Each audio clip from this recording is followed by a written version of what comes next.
Nabaliktad pa tong camera ko. Ang ganda na sana ng umpisay. Nakuha ko yung gitwa ng Paisalia. Kasi nakaharap naman sa akin ng camera. O di ayos lang. Kanta na lang tayong ayos lang. Ang dami pa lang naglalakad dito, no? Area located at Ulia Highway, Uliams kung sa Bisaya pa na karsada sa Ulia kahapon. Corner Tahalia to eh. Tahalia ba? Mali. Talatin pala. Uliams corner ng Talatin kasi matagal na tayong hindi nagbiyahe ng Talatin ron, no? Ay paghilom. Lupad oy. Ay, sabaan nila eh. Lupad ay unsa mo po nang ay lupad mo niya. Ay, unsa man po nang perte mo sabaa. You are free to flying like an airplane in the sky. Up there in the sky. Diba? Kung ayaw mo maghintay, o di maglilipad ka na. Sana all lipad. Lumilipad sa galaw mo. Lumilipad. Lumilipad. Lipad.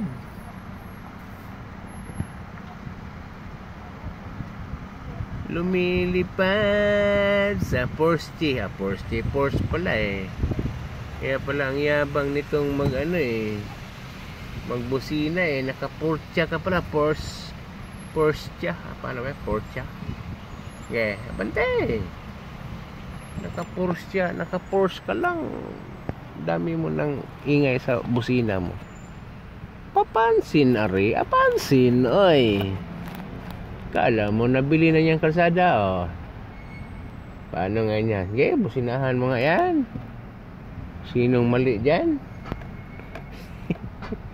Nahimik naman siya. Gusto ko siya magbusina kasi yan ang gusto niya eh.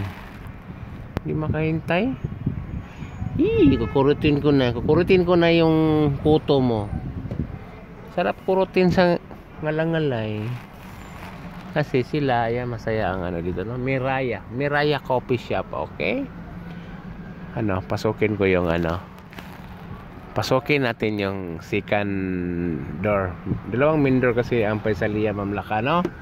Ngayon, itry kong pasukin itong ilalim niya, yung pangalawang main gate. Sayang yung unang gate. Number 1 yan, nakuhaan ko sana eh. Hindi naman pala nakaharap naman pala sa akin, anak ng butiti, madam. Nakaharap sa saan ka punta? To Damon? May balak yatang mag-counterflow ari. Gising ka pa ba o natulog ka na lang? Ayan, magparada yata ari. Hindi nga, sana yung Porsche. Si Porsche. Si Porsche. Ano ba yan? Porsche? Ang hirap naman i-pronounce, no? Porsche, diba? Ang hirap Audo bila kulo syaitan hina mo. Okay, pasukin na natin ang pinakamasikip na parkingan. Ang sikip talaga dito. Makipaghabulan na naman tayo ng parkingan dito, hide and seek, no? Tago-taguan. Kasi nagdodoble na yung iba. Ay, yung iba naman balagbag. Hindi mo alam kung utak ang balagbag kasi pati parada ay balagbag. Hindi pagpasensyahan natin, no? Ganun talaga ang kalagayan ng mga chopper. As a road user, no? We are all brothers and sisters. So, I see you like my family. So, this is my motto. My goal is to I love and serve the world. Like a family, great family, no? A big family from all road user, no? Hindi makahintay yung iba. Yon, sige. Yon, dagdagan nyo pa. Yan may nag-counterflow. Ganyan, ang galing nila, no? Wow, sana all. Pinagbigyan naman. Ganyan sila ka. Iwan ko na lang. Ang sarap pagkukurutin. Yan. Galing, no? Sana all may lumalabas pala dito.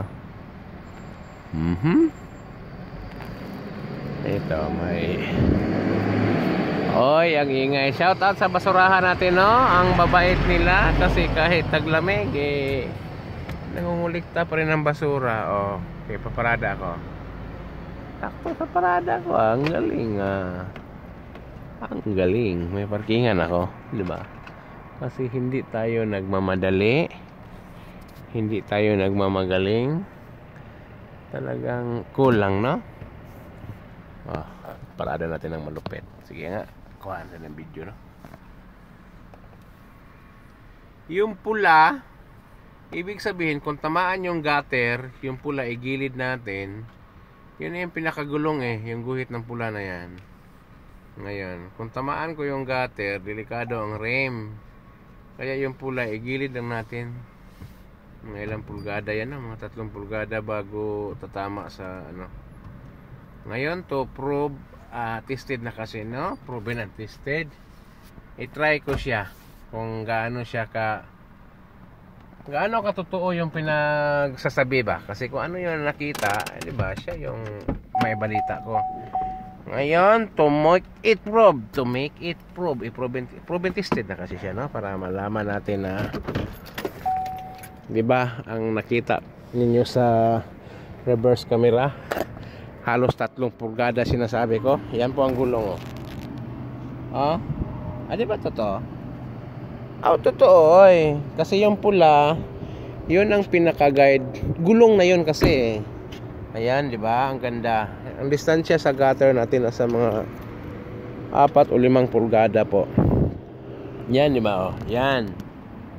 Yan siya. Kaya sabi ko, yung pulang guhit na guide line sa ating red, ano ba yun? Red line? Pinakapulang guhit sa pag-reverse natin, makita sa camera, no? Yun po ang ating gulong, yung red line na guide. Okay? Sinisirado ko na. Kaya kung mag-reverse po tayo, kahit anong sasakyan siguro, no? Kung mayroon siyang guide, yun na yung guide mo, yun na yung gulong mo mismo. Yun na yung gulong natin. Kaya ang gagawin, wag namang itama sa gutter ang guidelines na yon. Red line sa akin, iba green. Wag nating itama doon sa pinaka-gutter kasi tatama sasagi yung rim, mags pa naman, di ba? Ang saya. Makaltasan tayo hindi oras dahil sa, alam mo na, kumpiyansa at mali na mishandling, no, o improper driving. Kaya dapat po tayo drive defensively, no? Okay, ang issue dito, nakaparada na tayo. Ayan, para naman siyang Christmas tree, no? Al Faisalia Building, H&M. So shout out sa mga taga Faisalia na ang gagaling nila magawa ng building, no? Bakal na bakal po yan. Gawang bakal, wag niyo subukang lindulin yan kasi diba ko, kaya tumbahin yan. Kahit pa siguro intensity, no? Intensity, parang intensity. Wala ka, parang pangasar naman yung video ko, no? Sorry po, napagkatuwaan lang. Ito yung parking area dati. May nakita akong taga sa amin, hiningian ko talaga ng tubig. Ang uhaw, ang init-init dati. Tapos wala pala akong dalang tubig. Kaya ang nangyari, yun, mayroon ditong kabayan Noli de Castro. Ano pong may paglingkod ko sa'yo, Miming? Ang ganda ng cellphone nila. Ay, naku, no? Hindi ko na pahabain ang video ko. Baka maya hindi kakayanin ng cellphone. Kasi wala akong internal memory na nakasaksak. Nasa wallet pa ang memory. Okay, yun lamang po, no? Nakita, nakita naman yung dapat makita. Kung ano ang naibalita ko, no? Bye bye, love you all. Sige, ingat. Ingat po, yun. Ayan, ang parking area ang masaya. Di ba ang saya-saya? Yun. Lapad-lapad niya. Wala nang pumapasok. Sinisirado na kasi. Okay. God bless po. Ingat. Sana all nag-iingat. Pakipindot naman dyan sa like and share o niya sa ating subscribe, no? Salamat.